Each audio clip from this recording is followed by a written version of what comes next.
알다가도 모르겠고 모르다가도 알 것 같은 법 때문에 속 터진 분들의 속을 시원하게 해드리는 시간. 궁금할 법 하지. 네. 자, 요즘 재테크 열풍입니다. 주식이다, 뭐 블록체인, 코인이다, 뭐 부동산까지 이제 관심을 가지면서 전체적으로 이제 투자 열풍이 불고 있습니다. 두 분은 재테크는 좀 하세요? 법 쪽에 관여하고 계시니까 네. 이런 쪽 관련된 분들이 또 저한테는- 상담하면은 네. 자연스럽게 관심이 가지 않겠어요? 아니죠. 저한테는 네. 재테크를 잘못했다가 아, 막대하게 사기당한 분. 피해를 당하신 분들이 주로 오기 때문에 역시 하면 안 되는구나, 재테크라는 건 없다. 뭐 그런 생각으로 살게 됩니다. 저는 이제 뭐 주식 코인 다 하는데 네. 마이너스의 손입니다. 아, 그래요? 손해가 많이 났어요. 빅데이터 전문가인데. 그거랑 상관이 없습니다. 빅데이터 전문가가 마이너스로 하면 어떡해요? 뭐 주식 전문가는 아니니까요. 펀드 매니저가 아니라서 괜찮아요. 그래요? 자, 아무튼 저도 뭐 주식을 좋아하거나 그러지는 않는데 꼭 누가 좋은 정보라고 줘가지고 하면은 손해 나는 경우가 많더라고요. 좋은 정보가 나한테까지 왔을 때는 이미 썩은 정보다. 늦은 것이다. 이런 생각을 해야 될 것 같습니다.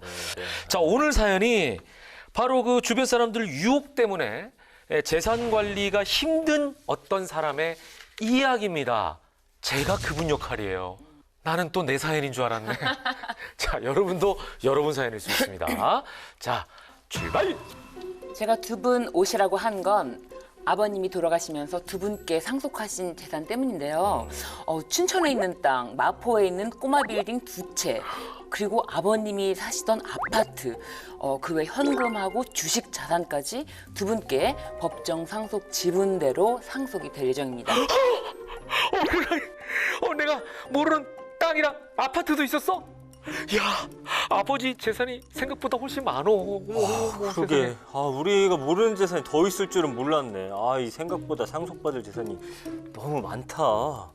태랑 씨의 아버지는 돌아가시면서 형과 태랑 씨에게 제법 많은 재산을 상속하게 됩니다. 하지만 아버지 재산을 상속받게 된 태랑 씨에게 예상치 못한 일이 일어나게 되는데요. 야, 세상에 이게 얼마만이냐. 아우, 그동안 연락 뜸하다가 이렇게 보니까 야, 너무 반가운데? 연락 뜸하다니. 세상에 우리처럼 들도 없는 친구가 어딨어. 아유, 바빠서 잠깐 연락 못한 건데. 뭔 소리야. 우리 8년 만에 만난 건데. 그리고 둘이 만난 건 처음인데, 내 기억에. 어머, 자주 만나야 친구니? 야, 나는 항상 너를 내 절친으로 생각했어. 그래? 네가 그렇게까지 날 생각할 줄 몰랐어? 그래서 말인데. 너무 감동이야. 그래서 말인데. 내가 있잖아. 유럽에서 어. 비둘기 고기. 어. 그 사업을 시작하거든? 비둘기 고기? 야, 이제 치킨 시대는 끝났어. 그래? 비둘기 닭날개 튀김. 어. 이게 아주 그냥 아주 대박을 터뜨릴 거거든. 너는 아주 투자를 조금만 내면은 내가 너 회장님 소리 듣게 해줄게. 비둘기인데 비둘기로 닭날개 튀김을 한다고? 야, 그러니까 닭날개 같은 비둘기 날개 튀김이 있다는 거지. 야, 그렇지. 이거 내가. 근데 내가 투자금이 어디 있냐? 내가 들어보니까 너 상속받은 이 건물이랑 땅 있다더라고. 야, 그거 담보로 대출 조금만 받자. 아예 팔면은 더 좋은데. 야, 내가 비싸게 팔아줄까? 비싸게 팔 수 있어? 진짜? 야, 너 능력자구나. 나 혼자 해도 되는데. 네가 내 절친이니까 이렇게 좋은 기회 너한테만 말하는 거야. 나한테만? 그럼. 태랑 씨 상속 사실이 알려지자 주위 사람들은 태랑 씨의 약한 마음을 이용해 투자와 동업을 제의했고 태랑 씨는 결국 제안을 받아들이는데요. 문제는 그게 사기였다는 겁니다. 어떡해. 그 친구가 사기친 사람만 10명이 넘는다고 하고 경찰에서 전화가 왔어. 나 사기당할 뻔했다고. 아이고, 원통해. 야, 이게 벌써 몇 번째야. 너 지난번에 친구한테 빌려준 돈도 못 받고 이렇게 사업하고 투자한다고 한 것만 여러 번이잖아. 너 일 벌일 때마다 내가 해결하는 것도 한두 번이지. 정말 어쩌려고 그래. 형, 나도 정말 주변 사람들 안 믿고 더 이상 투자도 안 하려고 하는데 친구들이 얘기할 때마다 어떻게 마음이 약해져. 진짜 돈 벌 수 있을 것 같단 말이야. 답답하다. 이제 너 나이도 있고 노후도 생각해야 되는데 이러다 아버지가 물려준 재산 못 지키고 빈털털이 되면 어쩌려고 그래. 진짜 큰일이다. 진짜 일 어쩌면 좋다니. 야, 오늘 사연. 네. 사연 속의 주인공이 저랑 너무 똑같아요. 다만, 저희 집에도 있어요. 다만 다른 점은 저희 아버지는 이렇게 재산이 없으시죠. 다행히도. 저희 집도 저희 아버지가 재산이 많지는 않았는데 네. 진짜 이렇게 똑같은 일이 일어났어요. 진짜요? 누구한테 예, 이렇게 물려주신 거예요? 어머니한테 돌아가시면서 네. 이제 어머니가 네. 재산 관리를 하시게 되면서 네. 그렇게 친구들이 많아지시더라고요. 어. 갑자기 진짜 친하게 지내지 않았던 옆 동네 분들하고도 엄청 다니시고 부동산도 많이 보러 다니셨거든요. 아이고. 그래서 지금도 엄마가 이제 하시는 말씀은 그 사기당한 부동산 있잖아. 이제는 아예 마음을 놓고 사기당한 부동산이라고 말씀을 하세요. 참 멀리 갈 필요도 없네요. 네, 멀리 갈 필요가 없습니다. 네, 저희 바로 집에 옆에 있습니다. 있었네. 네. 근데 이제 어쨌든 네. 이럴 때일수록 정신 좀 바짝 차려야 됩니다. 네. 유혹에 넘어가지 말아야 되고 네, 네. 사실 내가 잘 모르는데 성급히 투자하는 게 네. 그 말이 안 되죠. 태랑 씨 보니까 사람이 좀 너무 물른 것 같아요. 그러니까 착한 것 같아. 쉽게 얘기하면 순수한 거예요. 네, 네, 네. 사람들은 말을 좀 잘 그렇죠. 듣는 거 보니까. 그렇죠. 근데 이게 이제 다 큰 성인이기도 한데요. 이 재산을 형 명의로 다 돌려서 형이 관리할 수도 없는 일이고 태랑 씨 재산을 지키기 위한 어떤 방법이 있지 않을까 싶은데 혹시 네. 후견인 제도라든지 뭐 이런 다른 방법을 써서 이걸 네. 좀 지킬 수 있는 방법 같은 게 없을까요? 네, 딱 말씀하신 있어요? 성년 후견 제도라는 것이 있습니다. 아 있어요. 네. 아. 이 성년 후견 제도라는 것은 이제 용어가 바뀌었는데 예전에는 한정치산자, 뭐 금치산자라는 말이 있었어요. 근데 네네네. 이제 용어를 전부 다 정비를 해가지고 음. 성년 후견 제도라고 하는데요. 사람의 인지 능력에 따라서 성년 후견, 한정 후견, 특정 후견 이렇게 세 가지가 네, 있습니다. 네. 그런데 이번 사연 속의 태랑 씨 같은 경우에는 뭐 성년 후견 심판이나 한정 후견 심판을 받을 정도까지는 아니다 싶으시다면은 형이 특별 후견인으로 뭐 선정되는 거를 고려해 보실 수가 있을 텐데요. 기간을 특정하거나 특정하는 범위를 지정을 할 수가 있는 제도입니다. 아, 그러면 이제 재산 관리는 태랑 씨가 하고 그 특정한 사안에 있어서는 후견인인 형이 이렇게 한다는 거잖아요. 그렇게 해놓으면 되겠네요. 그러면 이제 형 마음이 좀 더 훨씬 놓이지 않을까. 네, 그런데 이제 태랑 씨가 현재 굳이 이제 가정법원에 가서 심판을 받고 피한정 후견이 되는 거거든요. 네. 이런 부분이 부담스러울 수도 있다 싶으시면은 별도의 뭐 심판을 받지 않고도 네. 또 다른 제도가 또 정비가 되어 있어요. 제가 또 오늘은 그 얘기까지 말씀을 드리려고 해요. 그건 네. 뭐예요? 다른 대책은 뭐예요? 다른 제도는 네. 이런 경우에는 네. 은행에서 어떻게 네. 도와줄 수가 없을까라고 네. 생각해서 신탁 제도. 아. 를 좀 만들었어요. 네. 네. 이 신탁 제도라는 거는 네. 특별히 법원에 가서 네. 이 사람이 행위 능력을 제한하지 않고도 네. 이 신탁을 통해서 재산을 신탁사에다 맡기는 거죠?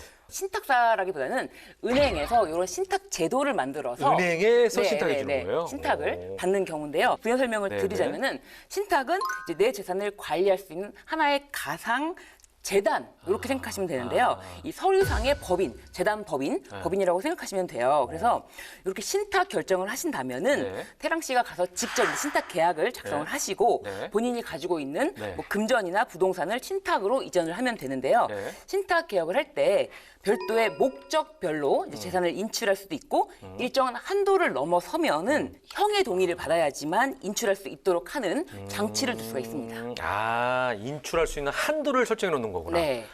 이거 그거랑 똑같네. 예. 결혼하면 이렇게 돼요. 그러니까 뭔지 알죠? 네. 예. 내가 혼자 결정할 때는 못 네. 하다가 네. 예. 이게 뭐 이렇게 막 거절을 못 하잖아요. 네. 근데 와이프가 안 된대. 이거랑 똑같아요. 내가 해주고 싶어도 못한 어떤 장치가 마련돼 있으니까. 네, 맞습니다. 예. 이게 가능한 거네. 그렇죠. 사실은 결혼하면은 그냥 결혼하면 아내에게 아내의 결정을 재산을 따라야 전부 되잖아. 다 그러니까. 신탁을 해놓고 그러니까. 그 타서 쓰는 거랑 예, 마찬가지니까요. 똑같은 거네. 네. 그러니까 여기 태랑 씨는 이렇게 하는 방법 외에는 결혼을 하면 되는 거야. 똑같은 방법이에요. 네, 제가 그래도 어쨌든 네. 이 은행권에 있는 제도를 좀 설명을 좀 보완해서 그러네. 드리자면은 예. 이 생활비 범위 내에서는 굉장히 자유롭게 인출하실 수가 있는데요. 그러네. 별도의 사업 자금이다. 네. 이렇게 일정한 한도 이것도 네. 정해놓고 네. 이 한도를 넘는 경우에만 이제 형의 동의를 받는 내용으로 신탁 계약서를 작성해 놓으시면은 태랑 씨의 그 재산을 지키는 데는 도움이 될 것 같습니다. 큰 돈 한 번에 못 네. 뽑으니까 네. 사기당할 확률이 좀 줄어들겠네요. 그렇죠, 그렇죠. 이 지난번에도 저희가 궁금법 네. 시간에 재산 신탁에 대한 내용이 한번 나왔었어요. 맞아요. 근데 그때는 이제 대상이 조카였기 때문에 네. 미성년자였잖아요. 맞아요. 근데 이번엔 동생이 성인이니까 네. 아무래도 그 동생의 동의도 좀 필요한 거겠죠.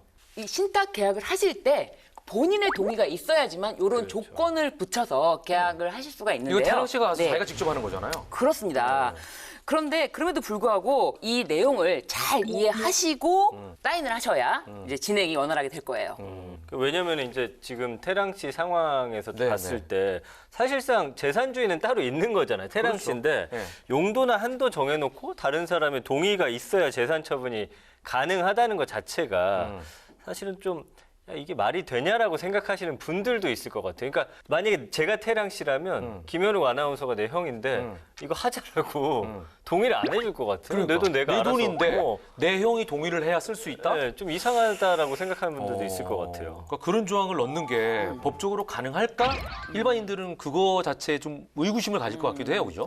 네, 실제로 그래서 이런 일이 있었는데요. 부모님이 네. 재산을 관리하는 과정에서 이렇게 신탁을 맡겨 놓으신 거예요. 네. 그래서 신탁 계약을 작성을 하실 때는 신탁 계약에서 일정한 재산 범위를 넘어서 인출할 때는 사후 수익자로 지정된 자녀의 동의가 필요하다라는 조항을 넣으신 거예요. 그런데 나중에 내 재산을 내 마음대로 인출하거나 마음대로 처분할 수 있는 게 말이 안 된다라는 내용으로 다시 이제 소송을 진행하셨던 사례가 있습니다. 그 사후 수익자라는 것이 권리가 확정적으로 있는 것도 아닌데 왜 내가 사망한 후에 발생되는 권리자에게 동의를 받느냐? 이런 건 계약 조항이 잘못됐다라고 이제 문제를 다시 제기하시게 되신 거예요. 네. 그런데 1심에서는 신탁 계약을 맺을 당시에 부모님이 이 내용에 대해서 나의 재산을 잘 관리해서 사후에 물려주고 싶다 이런 뜻이 있으셨고 그것을 직접 체결한 계약이기 때문에 이 부분에 대해서는 효력이 인정이 된다라고 판단이 나왔습니다. 그러네요. 네. 그러니까 성인임에도 불구하고 여러 가지 상황이나 사정에 의해서 타인의 재산 관리가 필요하다면 이런 방법도 가능하겠구나라는 것을 알 수 있는 아주 유익한 정보였던 것 같습니다. 그러니까 뭐 우리가 이제 계좌 거래를 하다 보면 일일 한도 같은 것도 정해놓잖아요. 그러니까 우리가 이제 이런 정보들이 있다는 걸 알면 되는 거예요. 예를 들어서 내가 큰 거래할 필요가 없는데 일일 한도를 굳이 크게 정해놓을 필요가 없거든요. 그러면은 보이스피싱을 당할 때도 그 한도를 넘어서서 인출이 될 경우가 생기잖아요. 그러니까 그것도 줄여놓는 경우가 있거든요. 마찬가지로 생각하면 될 것 같아요. 정확하세요. 그죠? 네네네. 굳이 내가 한도를- 그렇게까지 안 쓰는데 맞습니다. 그럼 내가 의지와 상관없이 남에게 속아 넘어가서 할 수도 있으니까 동의를 받는 거를 좀 내가 장치를 해놓자. 이런 차원으로 하나를 더 걸어놨다.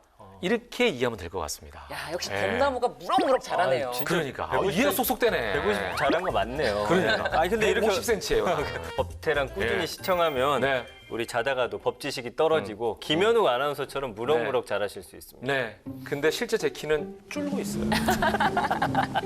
하지만 정신적인 법 키는 늘고 있다. 여기서 위안을 삼고 있습니다.